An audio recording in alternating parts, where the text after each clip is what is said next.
And what we do essentially, what our heart is and what our mission is to help people who are struggling. And most of the people who come up to us are struggling. We help primarily people with eating disorders and addictions. And so most of the people come to us because they want to lose weight, or they have an eating disorder, or they have some other habit that's hurting them, or they're just in general suffering from anxiety or depression or something under that umbrella. It's usually not one thing. In my experience, it's usually a combination of things. But because we are people who have overcome these problems ourselves, we have a unique ability to help other people who are suffering. And I say we, but it's primarily Roy Nelson, who is the one who helped me about 20 years ago. So what we do is we're not professional speakers, we're not hot shots, we're not on the big motivational speaking circuit. We are people who have suffered greatly. And that's really the foundation of why we're here, is that we've suffered greatly and we've overcome. And I think that's really what's most important about what we have to offer. As I personally, you might be wondering what I was suffering with. I was 50 pounds overweight. I grew up as pretty much a fat girl, and it was very painful for me. And I had a lot of fear also. I was very, very afraid. I didn't really have a lot to be afraid of. On the outside, I grew up in good circumstances on the East Coast. My parents were happily married. You know, they provided well for us. We spent the summers in Maine. We had a boat. You know, it's like I went to camp. It's like it was all good on the outside, but inside where I lived, I was hurting. I was hurting, you know, and I had some sexual abuse as a young child from a relative, and certainly not anything I talked about to anybody. So that was sort of buried underneath the surface. I was obsessed with food. Food was a really big deal to me, and I struggled with my weight, and I hated my body. I just hated my body. I just had these rolls of fat, and I'd scrunch them up, and I'd try to figure out how I could cut it off, you know, or I was hoping I could get a disease or something where I would, you know, like lose weight without my trying, or I thought I was going to the military, you know, and go to boot camp or something. Thank God I didn't try that. I would have been kicked out the first day. But anyway, it was just, you know, those crazy thoughts, that desperation of how can I change myself, because I was so out of control. Couldn't do anything about it. But most of it was, honestly, most of my problem was between here. You know, it really wasn't my tummy, it was really my head, because I just had these crazy thoughts, and I had these, I had this sort of angst, like I had lots of friends, and I had, again, a good childhood. There was nothing on the outside that I could speak to of why I felt so bad, but I felt bad anyway, you know, and I just, like, I didn't really talk about it because I didn't want anybody to know I felt bad. I didn't know how to talk about it. I wasn't even totally aware that I felt bad. I don't know if you relate to that, but it's like just something wasn't right. You know, I would think about, sometimes I would think about dying, and then I'd think, well, I have a birthday coming up and I like presents, so I'll wait till after. I'll wait till after I have my birthday party, you know? So it was always like, you know, I was always sort of trying to look forward to something to keep me going, you know? But there's that overall sense of like doom or something inside, and you know, I lived with that for a long time, and I really, you know, I went through life, and you know, again, things were okay, and I muddled through. I got by. I was president of my school in high school. I played sports. I mean, I did everything I was supposed to do. I did theater, and I got accepted into one of the top colleges in the country, and it's like everything was good on the outside, so I could never explain why I felt bad on the inside.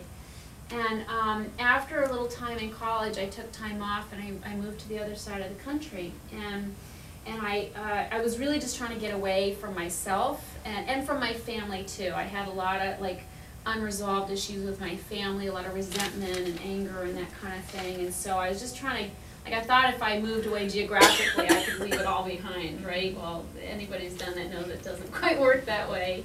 But as a course of, you know, I started trying to get better. I went to therapy, I went to 12-step programs, I was, you know, reading self-help books. I had a whole shelf full of self-help books, and I always felt like, you know, there's, just around the corner there was something that was going to work for me, and yet I kept doing more things and nothing was really doing it for me. Not that I didn't get help. I mean, I felt, like I was doing a lot and I was learning a lot, but still that deep, deep-seated sense of worthlessness was still there, and I just didn't really know what to do about it.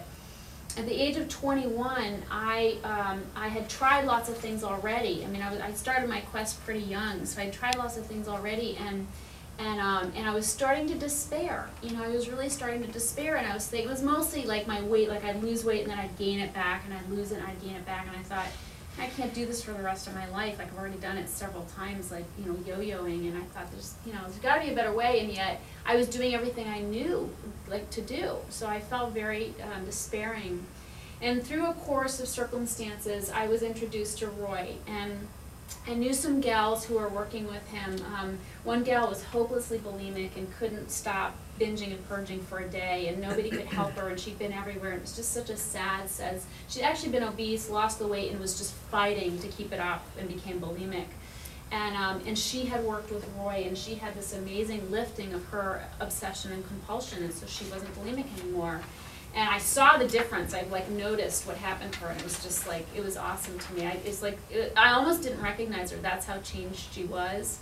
And then I met another gal, or I knew another gal who had the same kind of experience, and it just happened they were both working with Roy.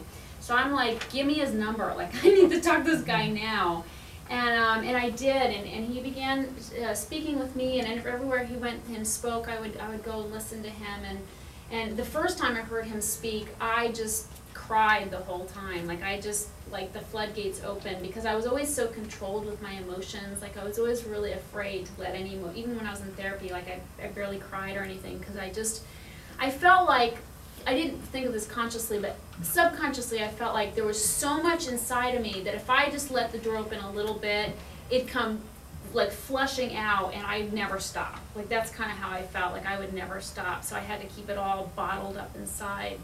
But when I met Roy and I heard him speak, and whenever he spoke, I would just cry, and I would just feel safe. And that's really the bottom line for me, is I just felt safe, and that was so important, is just to feel kind of like I was going to be okay and I wasn't going to lose it. Like, I always thought I was so crazy that if anybody ever knew, like, the thoughts I think or the feelings I feel, they'd lock me up. Like, that's kind of what I feared, is that people, somebody would lock me up, or they'd say you have to go on medication or something like that. So that's kind of what happened for me, and my life changed very dramatically, and how I felt changed. I finally felt like I had somebody I could talk to about anything, somebody who understood, somebody who wasn't going to say you're crazy and and be startled by my thoughts. I mean, he was totally unfazed. He'd heard it all before. It was nothing new. I hadn't thought up any new sins or anything like that. So it was very, very comforting to me, and I began to heal, and I did a lot of work. There was a lot of work involved, but I finally had a solution to what was wrong with me, and that was 20 years ago. So it's been a long time. Roy told me early on that it really wasn't about my healing. Like, my healing was really just a stepping stone towards helping other people heal, and that really made a lot of sense to me, because I was always looking for people to help me, but it was sort of like then it would stop with me, and he showed me that it was really a continuum. Like, if I got better and I shared the message with other people that they could get better, it was just like this healing circle and this healing continuum.